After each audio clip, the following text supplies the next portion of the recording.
Agosto de 1945. Japón capitula tras el alzamiento de sendas bombas nucleares en Hiroshima y Nagasaki. La Segunda Guerra Mundial ha terminado. Entramos en la llamada Guerra Fría. El mundo se regirá por un nuevo sistema bipolar en el que el miedo a la guerra nuclear evitará una confrontación frontal entre los dos grandes bloques.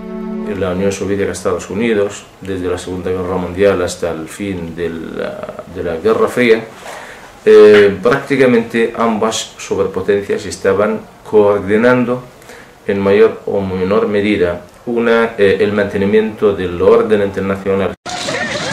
Ambas potencias tienen capacidad y voluntad suficientes para generar y enviar mensajes de persuasión con efectos de estabilidad mundiales, controlando las llamadas zonas calientes. En 1989 cae el símbolo de la Guerra Fría, el muro que separaba a las dos grandes potencias. La Unión Soviética se desmorona, inmersa en una severa crisis económica, y Estados Unidos se convierte en la única potencia dominante. Un Estado con capacidad de influencia global en todas las dimensiones de la realidad internacional. Pero en los últimos años, las dificultades en Irak y Afganistán, la crisis económica internacional y el surgimiento de nuevas industrias culturales en otros lugares del mundo están poniendo en duda la hegemonía norteamericana iniciada con la caída de la Unión Soviética.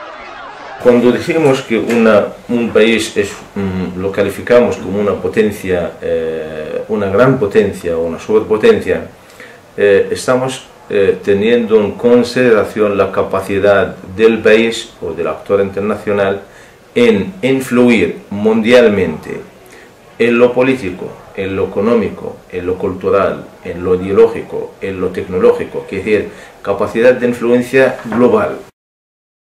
And we have unconfirmed reports this morning that a plane has crashed into one of the towers of the World Trade Center. The CNN Center right now is just beginning to work on this story, obviously calling our sources and trying to figure out exactly what happened, but clearly something relatively devastating happening this morning there. El siglo XXI amanece con un enemigo inesperado. Los atentados del 11 de septiembre marcan el inicio de una serie de intervenciones militares en Oriente Medio. En esta última década, la política internacional norteamericana ha caído en el error de insistir en la dimensión militar en espacios en los que tiene poca capacidad de convencer o de mantener una mínima aceptación. Ha dejado de lado la llamada vía diplomática para intentar imponer por la fuerza militar sus distintas políticas. El fracaso a la hora de mantener la estabilidad en Irak y Afganistán ponen de manifiesto la incapacidad de Estados Unidos para sustentar un orden internacional en la actualidad. Todo ello demuestra su incapacidad respecto al pasado, lo cual indica, sin duda alguna, estamos asistiendo a una fase de decadencia. Y es algo habitual y normal cuando las superpotencias, cuando los imperios estaban en la cima, la siguiente fase necesariamente es la caída. No es difícil observar que es el inicio del fin de la hegemonía de Estados Unidos, al menos en el orden internacional iniciado desde la Segunda Guerra Mundial. En cualquier caso, y a pesar de las dificultades en Oriente Medio, la supremacía militar norteamericana sigue siendo incuestionable.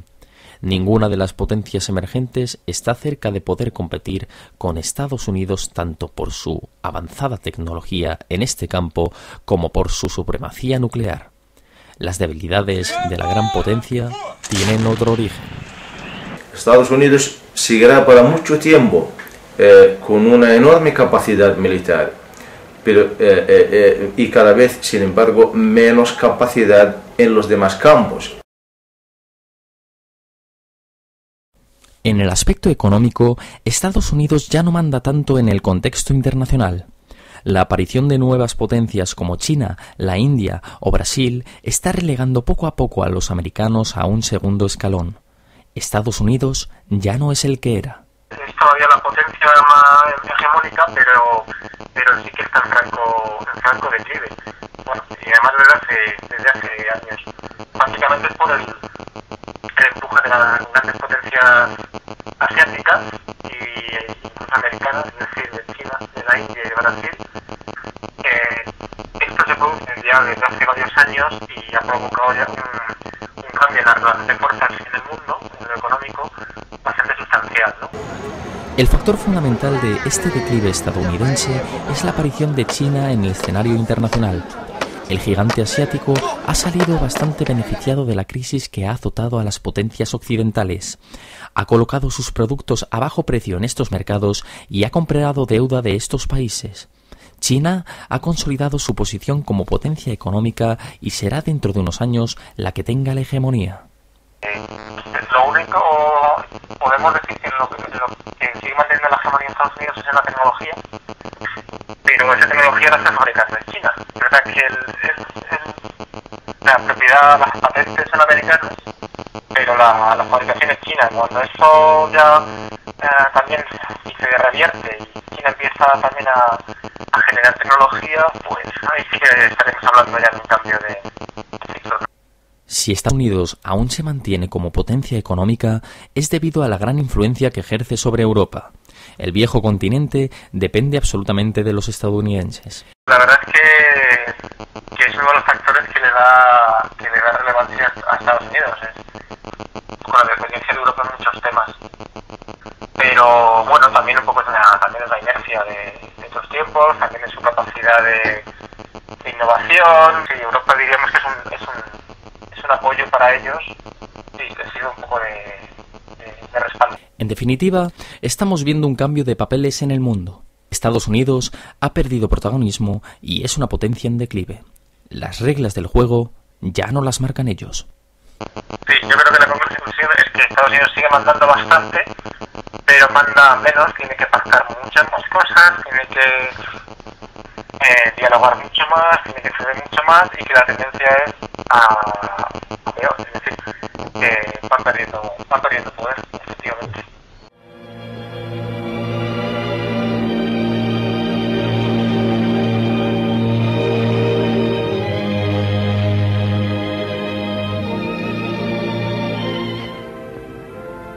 Confía en la Biblia, Alvin. Aquí hay otro libro, York. La historia de los Estados Unidos. Los que a hierro matan, a hierro mueren. Un gobierno.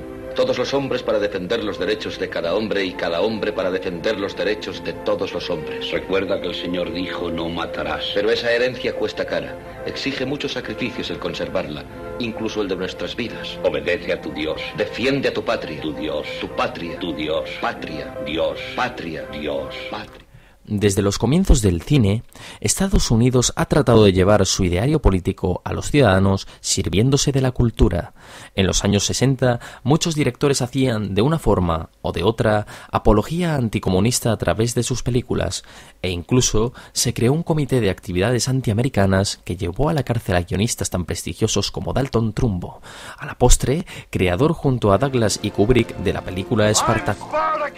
Por si fuera poco, en el ámbito musical, el país norteamericano ha contado con una hegemonía casi absoluta durante el siglo XX, si exceptuamos la avalancha inglesa encabezada por los Rolling Stones y los Beatles en los años de apogeo del rock and roll. No obstante, sería necesario preguntarse si en la actualidad, en una época marcada por la globalización y la facilidad para acercarse a las masas que supone Internet, el panorama sigue siendo el mismo. Yo creo que había que hacer como una especie de distinción entre lo que es la cultura en cuanto a, digamos, representaciones y figuras y tal, y lo que es la infraestructura de la cultura, ¿no? Digamos, las industrias culturales. Y creo que en una parte sí y en una parte no. O sea, en la primera parte, es decir, los ídolos globales, ¿quiénes siguen siendo? Pues Lady Gaga, Brad Pitt.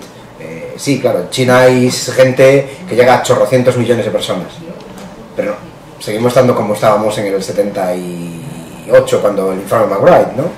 Sí, hay muchas cosas, pero nadie sabe que existen, más allá de la India. Claro, nadie, cuando hablas de la India o de China es mucha gente, ¿no? Pero O sea que creo que a ese nivel sí que sigue Estados Unidos siendo un poco el país que mantiene la hegemonía. Ahora, si uno mira hacia las industrias culturales, pues posiblemente estemos empezando a ver como que eso ya no funciona así, ¿no? Quizá en la música el primer golpe de impacto fue cuando Sony compró, no me acuerdo que compró Sony en su momento, RCA, ¿no? Me parece que fue, bueno, que fue la primera vez que les invertía un poco a las tornas, y esto fue como a finales de los 80, ¿no? Una empresa japonesa se compraba una gran compañía americana, pero es que hace 4 días un ruso se acaba de comprar Warner Music y ahora anda pensando en comprar EMI, que era la joya de la corona británica, ¿no? Entonces, bueno, en ese sentido posiblemente sigue cambiando, ¿no? Por otro lado, por todos son conocidas las presiones del gobierno estadounidense para que se llevase a cabo en España la ley Sinde. Además, la Oficina del Representante de Comercio de Estados Unidos crea anualmente el Informe Especial 301 sobre el estado de las violaciones de las leyes de propiedad intelectual. Actualmente, la gestión de los derechos ocupa un papel fundamental en las políticas americanas.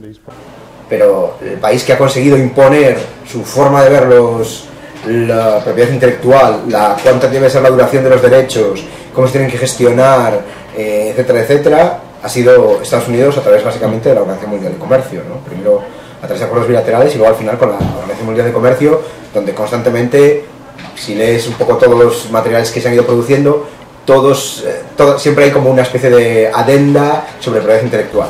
Es evidente que, de un lado, Estados Unidos sigue manteniendo el poder a nivel mediático, pero está perdiendo cierto liderazgo en lo que se refiere a lo empresarial. O sea que yo diría, por resumir, que es una situación un poco ambigua, ¿no? En que algunas cosas sí, en otras no, y donde posiblemente, digamos, en lo simbólico y en lo político, en lo simbólico y en lo político, Estados Unidos mantiene la hegemonía, pero no en el nivel económico, ¿no?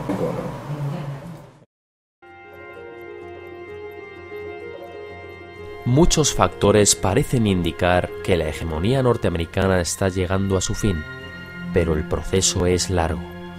Militarmente, Estados Unidos seguirá siendo el dominador mundial durante décadas, aunque tendrá que tener en cuenta a otros actores internacionales en algunas zonas del planeta.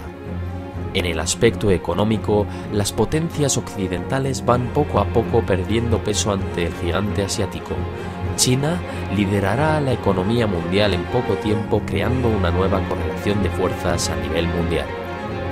En el apartado cultural, la industria del entretenimiento se diversifica como cualquier otra, aunque Occidente sigue teniendo el poder de los símbolos. Solo el tiempo dirá hasta cuándo será así. Lo que parece incuestionable es que nuevos actores internacionales van acortando distancias de una forma u otra a la gran potencia americana. El planeta no se regirá más por uno o dos grandes estados, sino que avanzamos hacia un mundo multipolar. La única alternativa tendrá que ser unas estructuras multipolares. Es decir, va a haber más de 2 actores internacionales dominantes o con mayores capacidades de influir, de coordinar y de gestionar de alguna forma las grandes cuestiones mundiales.